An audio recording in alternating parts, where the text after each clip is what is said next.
Gamers, it's finally here! Yanqing, our king, is finally added into Zenless Zone 0, guys.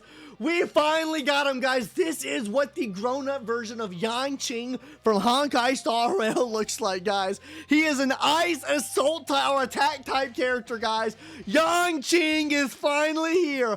For this matter, I have to do something special, guys. I'll be right back. Woo! We got the shirt on, guys. The Yanqing is finally in Zenless Zones. I don't know why I said finally. I didn't think he was coming, guys.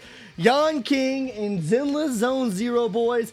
This is about to pop off, guys. Honestly, this is really good, and I'm going to explain why this is really good. Though, I do not think he's a must pull for. And I'll get into that in a second here. Also, one other thing I want to mention here, guys, really quick. Oh, we finally got the character trailer here. He has an animated, this is an S rank, guys. I was told that if it's an animated background, it's an S rank, so this is an S rank, guys. Anyways, guys, the reason why I think this character could be so good for you to pull for, or I'll get into the reason why I don't think you should pull after this, but I think there could be a decent reason to pull. First of all, let's take a look at the type things we have in game right now. So, the current type matchups in the game right now, like I mentioned in the Vivian video before, right, is Ether and Ice, Fire and Physical, and then Electric Standalone, and sometimes with two enemies paired with Ether. So those are our three kind of matchups right now, and he fits right into the same lineup that kind of Vivian fits into, which would be that Ice and Ether type matchup and pair up right here, right now. A reason why I think you could maybe want to pull for this character, right? If we look at the Ice class right now, or the Ice type right now, we have Miyabi, which arguably the best character, which she is arguably she is the best character in the game. Secondly, if we look at the other Ice here, we have Ellen. I think for sure he's better than Ellen. I don't think there's any doubt in my mind that he is worse than Ellen. He seems like the direct power creep to Ellen, considering he is an Assault Ice and not whatever Miyabi is, fucking Frostbite Anomaly, okay? So I do think he'll be a direct upgrade for Ellen, or a better DPS than Ellen can be. Also, that means he can work with Lycon as well, because Lycon's gonna be able to provide the extra damage for Ice-type characters, right? Shokaku probably also can work there as well. And honestly, truthfully, does he work with Miyabi? I don't know. But if we talk about the pair-up here, right? Because the pair-up is also Ether. What do we really have for Ether here, right? So, I know we're getting Vivian, right? Vivian got announced a couple days ago, if you guys didn't know. Our vampire girly queen boss herself. She's an Anomaly Ether-type character. And if we take a look at the Ether class here, all we have is Juyan for DPS. So, we are really only stuck with, honestly, we have 3 DPS for Ice and Ether all together. If we take a look at something like Fire, right? We have 1, 2, 3 DPS there. And then we have 4, 5, 6... 7, 8 DPS for this type matchup, and then for this type matchup we have 1, 2, 3, 4, 5. We have 5 for that as well.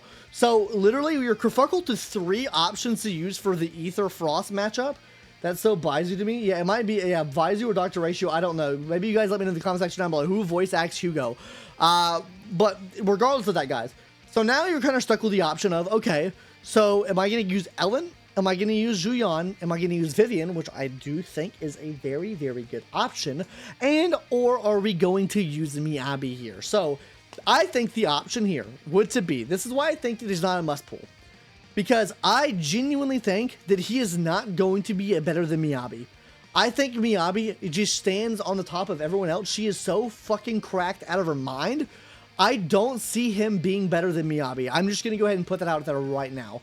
He will probably be in tier 0.5, so he still will be good for your account. But another reason why I don't think you should pull for him, first of all, we know Hoyo games, guys. The big thing with Hoyoverse games is Hoyoverse fucking always shits on the guy characters, okay? Tell me why.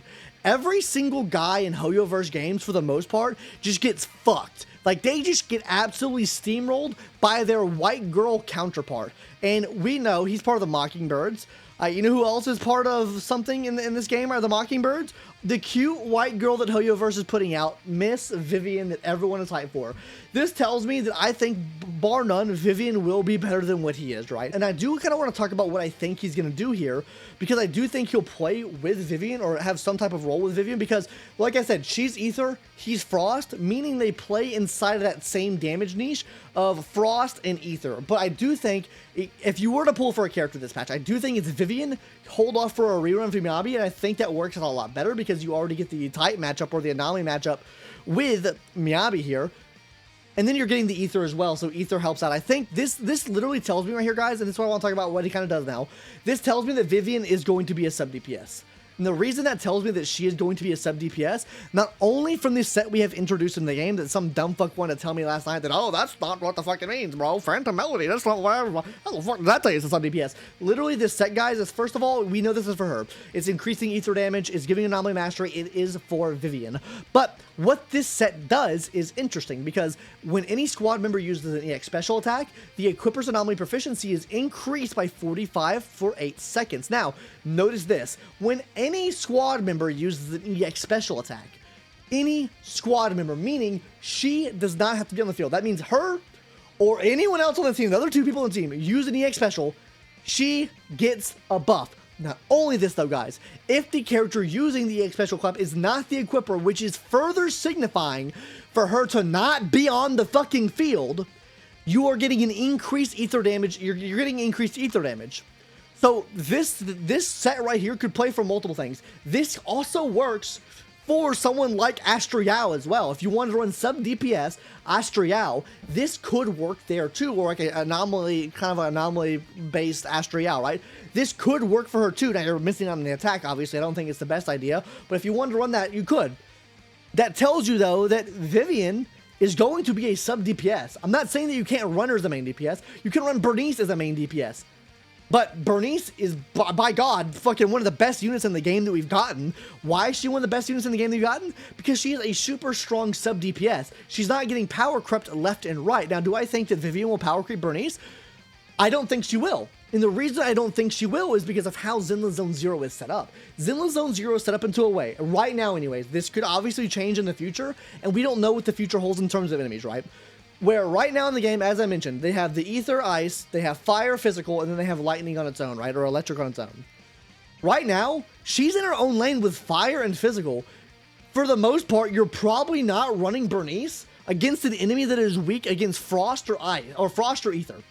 I just do not see it being that way. So I don't think this necessarily power creeps her in that way because they have their own damage niche set up where you get a much bigger damage multiplier by running the type advantage on the current event, right? So with that being said, I don't think she's power creeping Bernice. I think she will work really well with him though because he is an attack type character. So this further solidifies, like I said, why I think that she'll be a sub DPS. He is an attack type character. Do I think he is going to be like, I don't know, Haramasa being off field? I don't think so. I don't think so, and it's literally from the set. I think the set spoiled what she is going to do because I think that he is going to play super well with her. Like I said, type matchup's already there.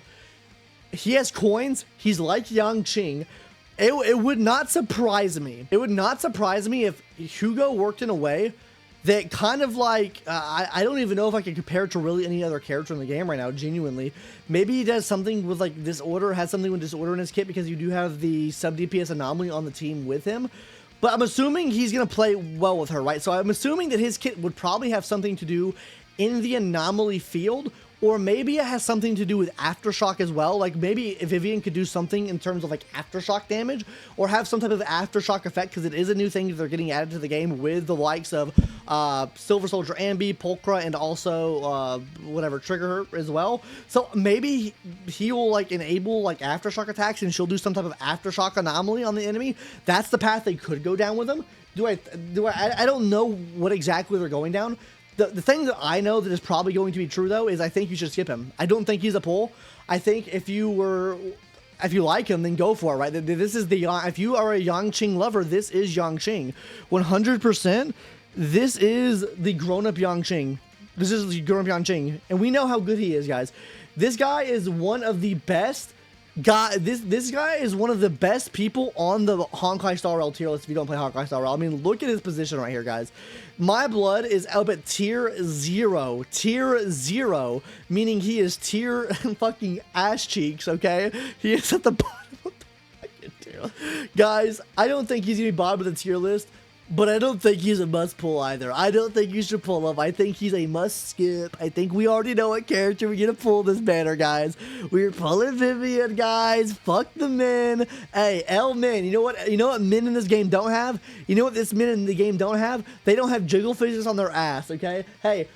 Tell me, when Zenless Zero add some jiggle physics on that ass, when they give some jiggle physics to the men's booba, when they fucking update the cock jigga, the cock rig, that's what we're gonna name it. When they update the cock rig, call me the fuck back. I'm locked the fuck in, guys, okay? Until that point, though, I'm pulling for all the girls because they have all the jiggly bits. They look the best. Bro looks like Yang Qing, bro. And I am fucking cursed from Yang Qing. Yang Qing to Yang King, as said on my shirt. Anyways, guys, that's going to do it for today's video. Who are you pulling for? Are you pulling for Hugo? Hugo. Oh, by the way, wait. Hugo has a scythe, though. Scythe is kind of fucking cool. Scythe is kind of fucking cool. I'm not going to lie. But yeah, I want jiggle physics. I want cock jiggle. I want the cock rig activated. Anyways, guys, that's going to do it for today's video. Who are you pulling for? Hugo, Vivian, or are you skipping the whole fucking patch? Let me know in the comment section down below. I would love to hear what your guys' thoughts are. And yeah, I'll see you in the next one, guys. Later. Bye-bye.